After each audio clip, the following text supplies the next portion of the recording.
Oke, kita ulangi untuk penjelasan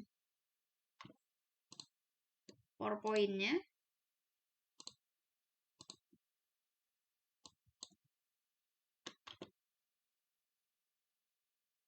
Udah kelihatan belum PowerPoint-nya?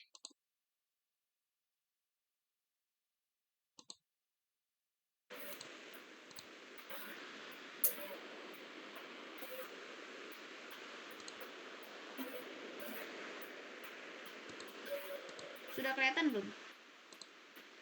Belum. Belum. Nah. Sekarang udah ya?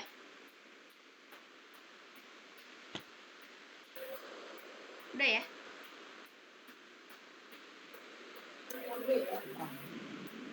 Sekarang udah ya? Udah kelihatan ya? Udah. Oke. Udah, Mbak. Kita balik lagi. Saya jelasin lagi dari awal. Di pertemuan kali ini, kita itu mau membahas jurnal penyesuaian yang termin pertama ya. Di sesi pertama, itu mengenai akun tangguhan dan akun akrual. Di akun tangguhan, itu ada akun beban dibayar di muka. Sekali lagi. Beban dibayar di muka itu secara sederhana, ketika kita melakukan pembayaran sesuatu apapun itu yang dilakukannya secara di awal dan untuk beberapa waktu kemudian, itu namanya beban dibayar di muka. Mau bayar kosan buat setahun dibayarnya di awal, mau bayar sewa kendaraan untuk 10 tahun dibayarnya di awal, misalkannya 10 tahun gak ada gedung, paling bayar sewa gedung untuk kantor misalkan untuk 5 tahun, pembayaran di awal, itu yang dinamakan sewa beban dibayar di muka, atau disingkat biasanya jadi BDD, beban dibayar di muka. Apapun itu yang dibayar duluan, itu namanya beban dibayar di muka.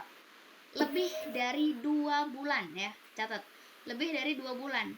Kalau 1 bulan itu tetap hanya beban saja. Jadi yang dinamakan dibayar di muka itu lebih dari 2 bulan. 2 bulan, 3 bulan, 4 bulan, 5 bulan, setahun, 2 tahun, itu baru yang dinamakan beban dibayar di muka. Selanjutnya, beban dibayar di muka itu harus kita sesuaikan. Alasannya apa? Alasannya, kita itu kalau menggunakan standar akuntansi keuangan ya di perusahaan-perusahaan, mau itu SAK, mau itu SAK etap, mau itu di SAP, setiap akun-akun akrual atau setiap akun-akun tangguhan itu wajib melakukan jurnal penyesuaian. Ya, jika ada. Kalau nggak ada, berarti nggak perlu. Nah, berikutnya, yang dimaksud beban dibayar di muka, sekali lagi, apa? Ada yang sudah paham, Kak Siti Nur Fatimah? Yang dimaksud dengan beban dibayar di muka apa? Kak Siti Nur Fatimah? Beban yang lebih dari 2 bulan.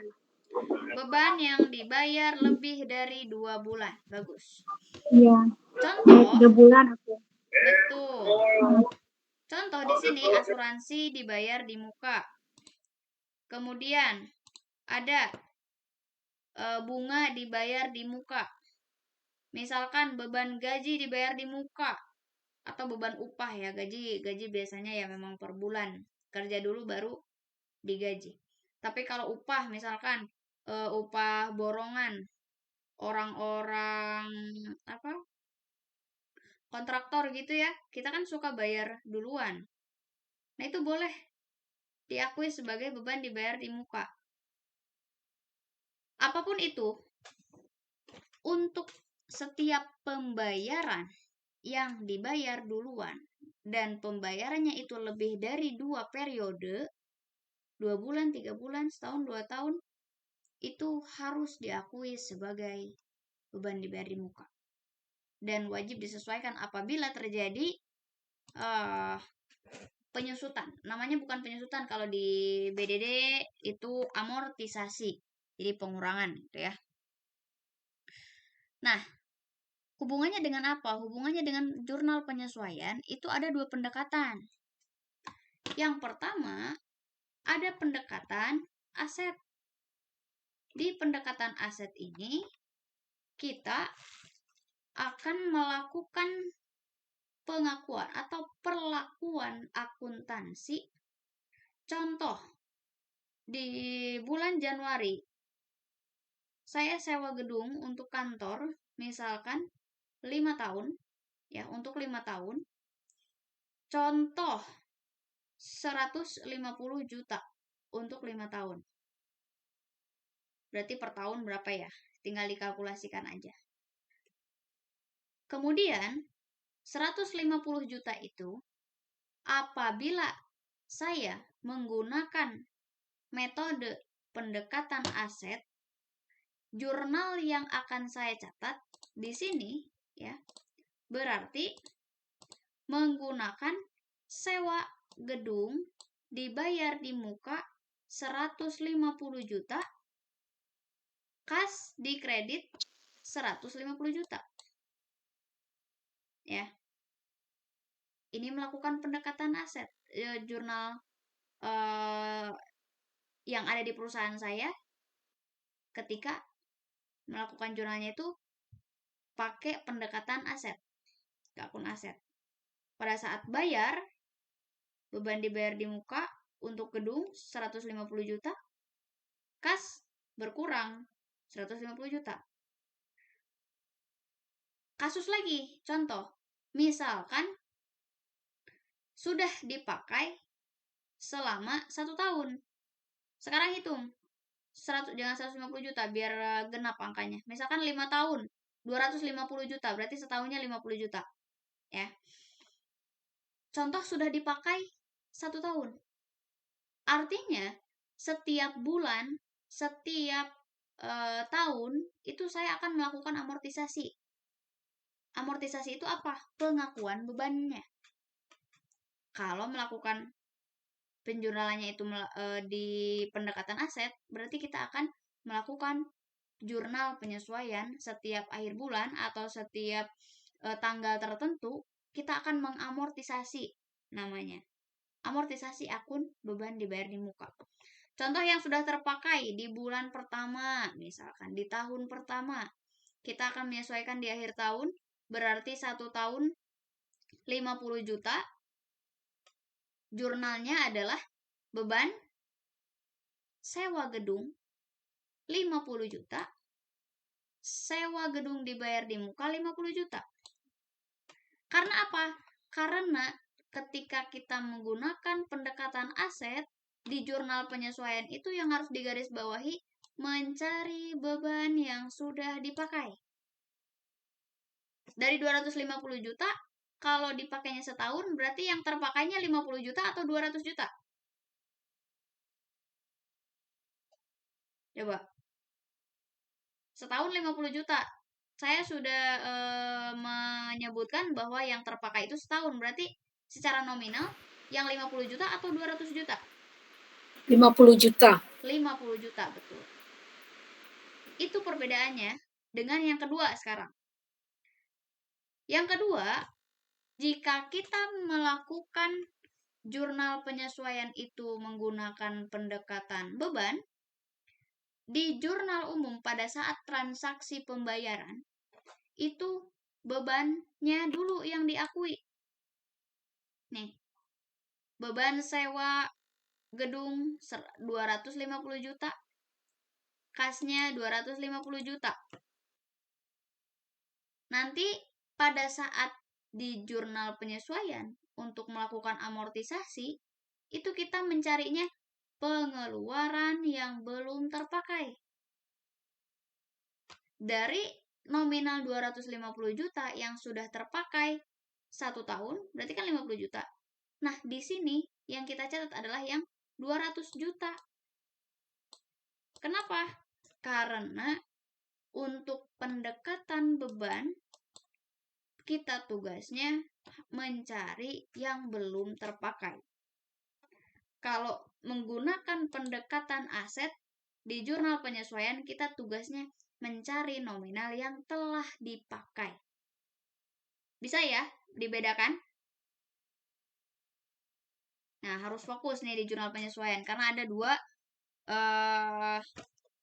jurnal gitu, dua pendekatan, masing-masing dua pendekatan. Bisa dipahami? Oke. Jika bisa, nanti kita akan buktikan di soal latihan ya. Kalau misalkan belum bisa, itu nggak apa-apa. Yang kedua, untuk pos tangguhan yang kedua, itu ada pendapatan diterima di muka. Kalau tadi posisinya kita sebagai yang membayar, kalau yang kedua, kita posisinya sebagai yang menerima. Contoh, saya punya gedung. Saya sewakan ke perusahaan untuk 5 tahun tadi nominalnya. 250 juta per 5 tahun. Berarti 50 juta per tahun. Kasusnya, di kasus yang pertama kita melakukan pendekatan utang. Jurnalnya pendekatan utang. Karena kalau di pendapatan diterima di muka itu ada pendekatan utang, ada pendekatan pendapatan. Sama, masing-masing ada dua pendekatan. Jika melakukan pendekatan utang, jurnal pada saat mengeluarkan uang, pada saat deal-dealan antara yang punya gedung sama yang punya perusahaan, kas yang punya gedung bertambah dong, 250 juta. Ya. Lalu pendapatan diterima di muka 250 juta. Kenapa pendapatan diterima di muka itu termasuk kelompok utang? Alasannya adalah pendapatan diterima di muka itu secara harfiah, secara makna, kita mempunyai kewajiban untuk memberikan manfaat dari apa yang dijadikan transaksi. Di sini kan transaksinya sewa gedung. Otomatis saya sebagai pemilik gedung harus memberikan manfaat selama 5 tahun bahwa gedung saya akan digunakan oleh perusahaan A. Makanya pendapatan diterima di muka itu diasumsikan sebagai utang. Jadi jangan ada yang salah lagi. Pendapatan diterima di muka jangan dimasukkan ke kelompok pendapatan karena itu adalah hutang. Ya. Cuman namanya pendapatan di awalnya. Karena memang ya pendapatan tapi masih berbentuk utang. Karena kita punya kewajiban untuk memberikan manfaat. Berikutnya, pada saat melakukan penyesuaian, kita mencatatnya itu yang sudah menjadi pendapatan. Contoh tadi, studi kasusnya. Sewa gedung si perusahaan ke kita itu, ke saya itu untuk 5 tahun. Yang udah dipakai 1 tahun. Berarti jurnal penyesuaian yang saya lakukan di perusahaan saya sebagai pemilik gedung gitu ya, di debitnya adalah sewa gedung diterima di muka atau pendapatan sewa gedung diterima di muka 50 juta, pendapatan sewa gedung diterima nggak pakai terima, pendapatan sewa gedung 50 juta. Nah, ingat-ingat kuncinya kalau menggunakan pendekatan utang, kita di jurnal penyesuaian mencatat yang sudah menjadi pendapatan. Artinya ketika gedung itu dipakai gitu. Nah, sampai sini dulu bisa dipahami posisinya? Bisa ya? Perlu tes sih untuk lebih paham, Kak. Pasti dites nanti sama soal-soal yang menyenangkan. Oke, lanjut. Yang terpenting paham kunci-kuncinya aja. Apa yang saya katakan, apa yang saya tekankan di situ berarti itu yang harus dipahami. Nah, sekarang metode pendapatan. Pendekatan pendapatan. Kalau pendekatan pendapatan itu jurnal umumnya harus pakai kas di debit, pendapatan sewa gedung di kredit 250 juta. Kalau jurnal penyesuaiannya, nominalnya nanti kita harus mencatat yang belum menjadi pendapatan, artinya yang belum dipakai. Itu ya.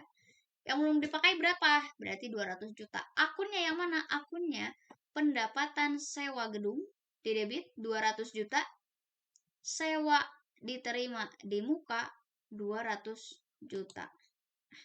Itu untuk akun akrual. Pasti membingungkan. Tapi ini pasti menyenangkan kalau udah paham. Ya. Jadi sekali lagi untuk akrual, pos tangguhan ya, bukan akrual. Di pos tangguhan ada beban dibayar di muka, ada pendapatan diterima di muka. Kalau beban dibayar, kalau pendapatan diterima. Bisa dibedakan? Bisa dibedakan? Iya. Oke. Silakan, ada yang bertanyakan dulu.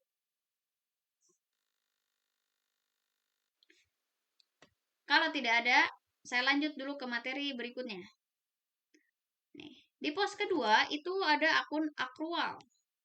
Nah, akun akrual ini adalah akun-akun yang sudah terjadi tapi belum dicatat.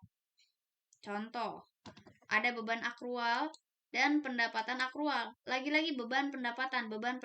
Karena di dalam akuntansi itu tidak akan terlepas dari beban dan pendapatan. Pendapatan itu adalah akibat dari beban. Kalau kita udah mengeluarkan biaya-biaya, kita pasti dapat pendapatan. Ya. Karena memang sebab akibatnya ya dari situ. Di mana ada beban pasti ada pendapatan. Di mana ada pendapatan pasti sebelumnya kita mengeluarkan beban terlebih dahulu, membayar beban-beban terlebih dahulu. Nah, berikutnya di sini di pos beban akrual ada yang masih asing, beban akrual itu apa gitu ya. Akrual sendiri itu belum paham. Akrual itu adalah akun-akun yang wajib dicatat meskipun kita belum menerima uangnya. Itu pos-pos akrual. Tidak bergantung kepada kas. Itu pos akrual. Jadi segala sesuatu transaksi, mau itu pakai uang atau enggak, ya udah kita catat aja. Tapi bukan berarti kita nggak bakal dapat uangnya ya, bukan. Atau bukan berarti kita nggak akan bayar, bukan. Sesuatu hal di sini di beban akrual contoh. Jadi bebannya itu udah kejadian, udah merasakan manfaatnya dari beban-beban itu, tapi ya belum dicatat. Kalau pendapatan, kita itu sudah melakukan suatu jasa atau sudah melakukan suatu transaksi yang mengakibatkan pendapatan kita bertambah, cuman ya uangnya belum diterima. Gitu. Nah, di sini juga sama. Di beban itu kita sudah mendapatkan manfaat dari orang lain, tapi kita belum bayar beban itu. Contoh apa? Bayar listrik kan kalau yang sebelum token, yang listrik zaman-zaman dulu, kita pakai dulu baru bayar kan. Nah, itu namanya beban listrik. Kalau sekarang, kalau yang pakai token, biaya biasanya. Jadi pengeluaran biaya dulu baru kita menerima manfaatnya. Nah, hubungannya sama jurnal penyesuaian apa? Hubungannya adalah ketika kita sedang melakukan penyesuaian untuk beban akrual, ya. Beban akrual pada saat pertama kali di jurnal itu akan mengakui bebannya terlebih dahulu pada akun utang.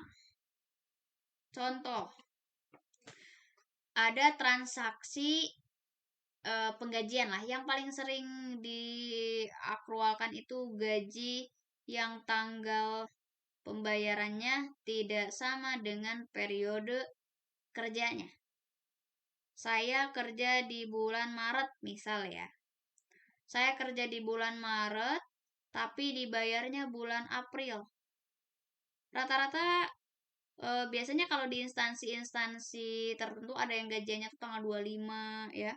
Ada yang gajiannya akhir bulan, misalkan tanggal 30, 31. Ada yang bahkan gajiannya tanggal 1, tanggal 2, 3, 4, 5 bulan berikutnya.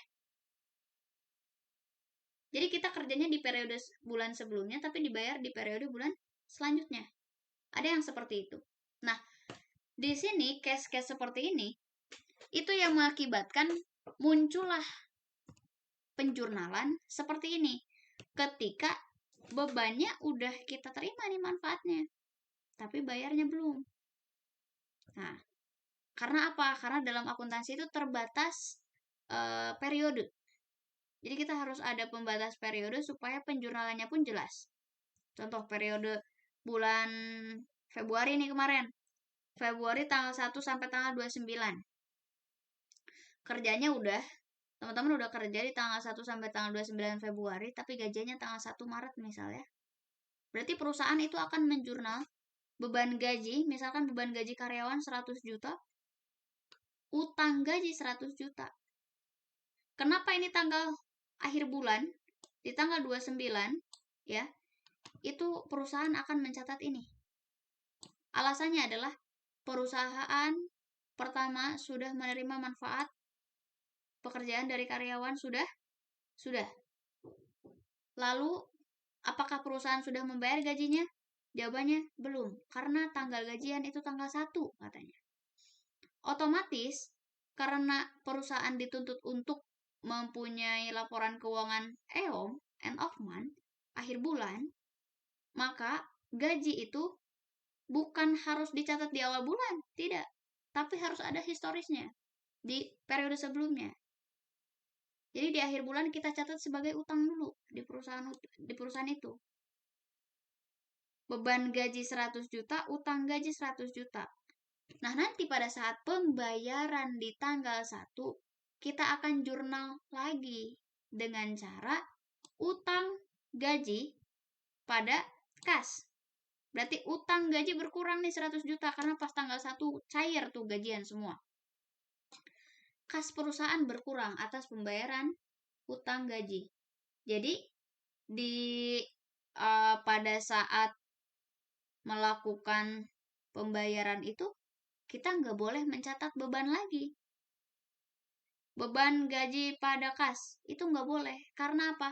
Karena di akhir bulan kita sudah mengakui bebannya sudah diakui dan utangnya sudah diakui. Beban tidak boleh double diakuinya.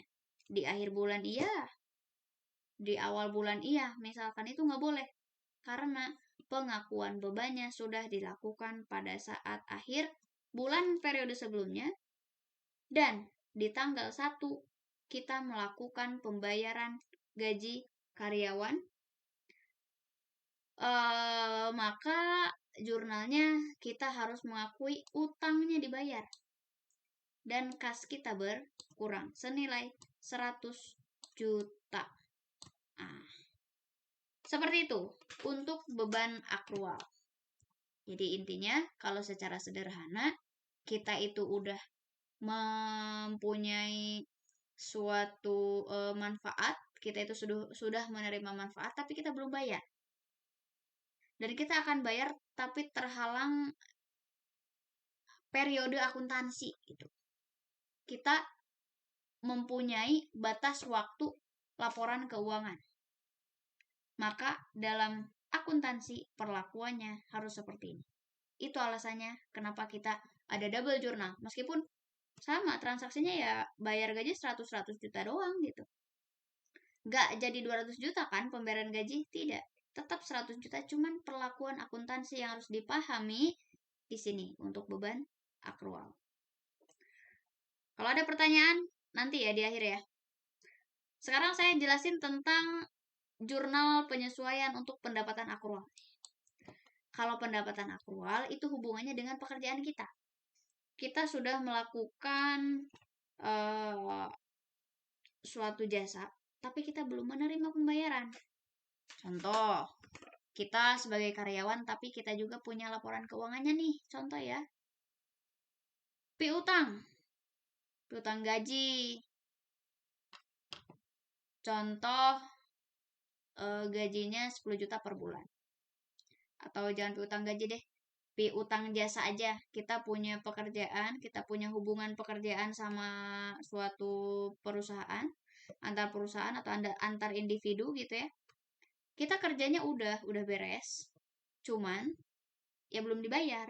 Maka di jurnal penyesuaian atau di jurnal umum kita ya, piutangnya harus diakui. Piutang jasa bla bla bla. Piutang jasa apa? Kalau saya misalkan saya udah melakukan privat tapi belum dibayar. Saya sudah melakukan pertemuan tapi belum dibayar sama orangnya misalkan. Berarti saya melakukan jurnalnya piutang jasa privat didebet misalkan 10 juta, pendapatan jasa privat dikredit 10 juta.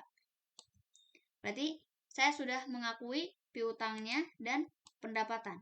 Ingat, pendapatan itu belum menjadi kas. Bedakan pendapatan dengan kas. Orang-orang yang bukan anak akuntansi pasti pendapatan kamu berapa per bulan? 10 juta per bulan. Kas kamu berapa? Sekian misalkan. Nah, kalau di dalam obrolan antar manusia, pendapatan itu suka diasumsikan dengan uang kan. Tapi kalau dalam akuntansi, pendapatan itu belum menjadi uang. Ya. Pendapatan itu. Jadi masih berupa status aja. Karena kita punya piutang, statusnya pendapatan, cuman ya belum diterima pendapatannya. Nanti diterimanya itu pada saat dilakukannya transaksi pembayaran. Saya menerima pembayaran 10 juta pada tanggal sekian, misalkan tanggal 5. Oh, akhir bulan Februari tanggal 29 saya mengakui piutang dari PTA senilai 10 juta. Oh, berarti PTA belum bayar nih ke saya. Lalu tanggal 5 saya menerima pembayaran, berarti kas saya bertambah. Dan piutangnya berkurang. Rata-rata kesalahan teman-teman yang masih belum paham mengenai teknik penjurnalan, itu pasti piutangnya diakui 2 kali. Pendapatannya diakui 2 kali. Padahal ketika kita mempunyai pembayaran, ya, kita dibayar sama orang, tapi kita sudah melakukan pengakuan piutang terlebih dahulu. Rata-rata kalau yang belum paham, biasanya jurnalnya asumsinya kas debit, pendapatannya dikredit. Jadi double pendapatan dong. Tapi piutangnya nggak berkurang. Nah, kesimpulannya, ketika kita punya atau mencatat pendapatan akrual, itu harus pertama mengakui piutang. Yang kedua mengakui pendapatan. Berarti jurnalnya seperti ini, itu wajib. Nah, pada saat diterimanya pembayaran, kita harus mengakui kas bertambah dan piutang yang berkurang. Jangan pendapatan yang bertambah lagi. Itu salah. Kalau kas pada pendapatan, itu salah. Ya. Karena apa alasannya? Alasannya kita sudah mengakui piutang. Jadi, kas bertambah, piutang berkurang. Harusnya seperti itu. Kecuali kita di akhir bulan tidak melakukan penyesuaian. Kita tidak melakukan pengakuan. Berarti kita nggak perlu menjurnal penyesuaian. Ya langsung aja kas pada pendapatan. Itu. Oke. Ada yang mau ditanyakan dulu? Silakan.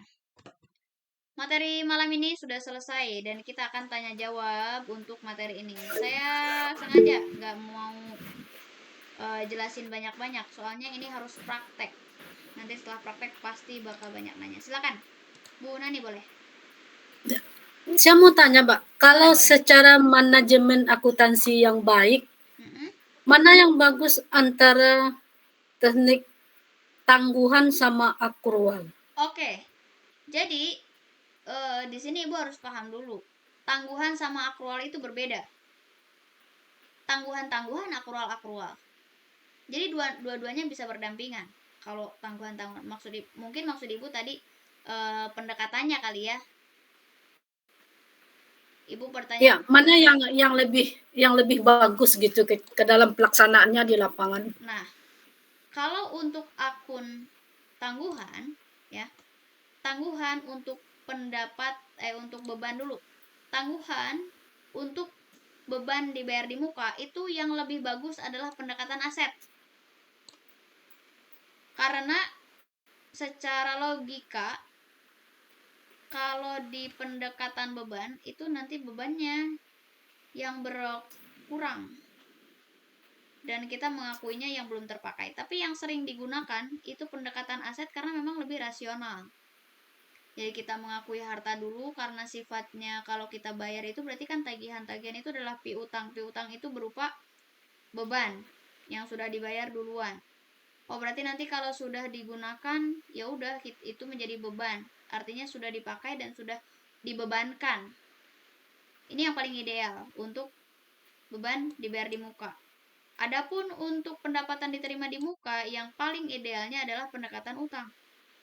Karena sejatinya ketika kita menerima pembayaran, lalu kita belum memberikan manfaat, berarti itu adalah hutang. Ya. Nanti pada saat kita merealisasikan untuk apa yang menjadi transaksi, berarti itu diakui sebagai pendapatan. Beda halnya kalau pendekatan ya, kita mengakui dulu pendapatan, tapi nanti si pendapatan itu menjadi berkurang. Jadi kurang ideal. Nah, kesimpulannya untuk tangguhan di pendapatan diterima di muka itu pengakuan utang yang sering digunakan. Adapun untuk beban dibayar di muka yang sering digunakan adalah pendekatan aset. Seperti itu, Ibu. Mungkin di sini ya yang maksud Ibu tanyakan. Ya, oke. Kemudian mengenai pendapatan, Mbak. Tadi kan ada jasa yang telah diberikan, kemudian pendapatan itu secara cash kita belum terima gitu. Ya, betul. Berarti sampai belum terjadi pembayaran pendapatan ini baik secara cash maupun bank, berarti kita belum bisa bikin jurnal penyesuaiannya ya? Ya belum bisa. Kenapa? Ya karena kita mau jurnal apa kalau kita belum menerima pembayaran? Nah, pendapatan ini kan ada kaitannya ke laba rugi, ke laporan laba rugi gitu. Betul. Seandainya jasa ini sudah jatuh tempo gitu pendapatannya, kemudian kita belum menerimanya secara cash maupun bank. Iya. Itu kita masukkan nggak di laporan laba rugi? Oke. Di laporan laba rugi kita tetap mengakui sebagai laba tentunya. Nanti kan jadi penambah laba ya pendapatan itu. Di laporan laba rugi tetap diakui, tapi secara kas kita belum menerima. Secara laporan laba rugi misalkan kita laba nih sekian, laba 100 juta. Tapi bentuknya apa nih? Bentuknya kita telusuri lagi apakah masih berbentuk piutang atau sudah menjadi kas. Gitu. Oke. Makasih, Mbak. Oke. Jadi bedakan ya antara pos kas dengan pos akun pendapatan. Pendapatan itu akan selalu ada ketika kita mengakui suatu transaksi adanya penambahan penambahan pendapatan atau penambahan aset kita yang dihasilkan dari jasa, itu pasti diakui sebagai penambahan pendapatan, dan pendapatan itu pasti akan selalu berpengaruh terhadap peningkatan laba. Jadi nanti itu ada pengaruhnya terhadap kinerja keuangan kita. Apa tuh? Di mana? Di perputaran piutang. Jadi ya memang idealnya piutang itu tidak lebih dari 90 hari ya. Ya maksudnya sebulan, 2 bulan itu udah cukup piutang itu. Nanti kalau lebih lama itu akan mengganggu kesehatan laporan keuangan kita. Makanya ada analisis laporan keuangan, ada analisis rasio keuangan. Itu untuk mengukur seberapa sehatkah perusahaan kita kalau dinilai dari laporan keuangannya. Seperti itu. Meskipun labanya tinggi tapi piutangnya banyak yang macet, itu tetap jadi pertimbangan gitu ya. Jadi pertimbangan buat kesehatan perusahaannya. Seperti itu. Kalau seandainya tidak kita masukkan ke dalam, tidak kita akui dulu, gimana ya kira-kira, Mbak? Oke. Boleh nggak dalam akuntansi? Karena kan kita belum tahu pasti orang ini bayarnya kapan. Kadang-kadang malah banyak macetnya loh. Secara akuntansi kita tetap wajib mengakui. Secara akuntansi tetap Oh. wajib mengakui. Nanti kita akan ada yang namanya penyisihan piutang. Penyisihan piutang itu kita lakukan untuk menaksir seberapa persen piutang yang tidak akan tertagih. Jadi penyisihan piutang itu ya itu nantinya akan mengurangi nilai laba. Nah, penyisihan piutang itu akan direkonsiliasi nanti karena kan mempengaruhi nominal perpajakan, nominal dasar pengenaan Iya pajak, betul. nominal Betul. laba. Nah, kalau secara laporan keuangan wajib tetap diakui meskipun ya kita belum tahu apakah akan tertagih atau tidak. Secara pencatatan akuntansi tetap wajib diakui. Oke, makasih Mbak. Oke, ada lagi? Yang lain? Silakan. Ada lagi yang mau ditanyakan yang lain? Nah, di sesi jurnal penyesuaian ini biasanya orang-orang itu mulai mumet nih di akuntansi tuh. Karena memang makin naik materinya tuh. Setelah jurnal umum, buku besar, neraca saldo, di jurnal penyesuaian mulai naik. Mulai kerasa nanti males, mager, terus kayak udahlah, mendingan nyerah aja. Karena banyak kejadian seperti itu. Ya memang salah satu penyebabnya kurang ingin gitu. Karena kalau misalkan ingin mengetahuinya lebih tinggi daripada magernya, itu pasti bertahan. Contoh saya udah berapa tahun jadi akuntansi, udah ya cukup lama, dan saya masih menekuni karena saya ingin, jadi saya nggak nyerah. Nah, teman-teman juga bakalan ngerasain yang dimana rasanya belajar akuntansi itu mulai boring, mulai jenuh, dan kayak udahlah nggak ngerti, skip. Pasti ada rasa kayak gitu. Cuman yang menjadi tolak ukur saat ini, ketika teman-teman ingin paham, coba bertahan sekali lagi sampai tuntas. Nanti bakalan kerasa manfaatnya. Itu aja. Ada lagi yang ingin ditanyakan nggak untuk malam ini? Belum sih, waktu jawab mungkin. Jawab pertanyaan biasanya mulai bingung-bingung tuh. Oke. Untuk jurnal penyesuaian, nanti akan saya share soalnya, ya. Karena materinya ada 3, cuman untuk malam ini 1, per malam 1.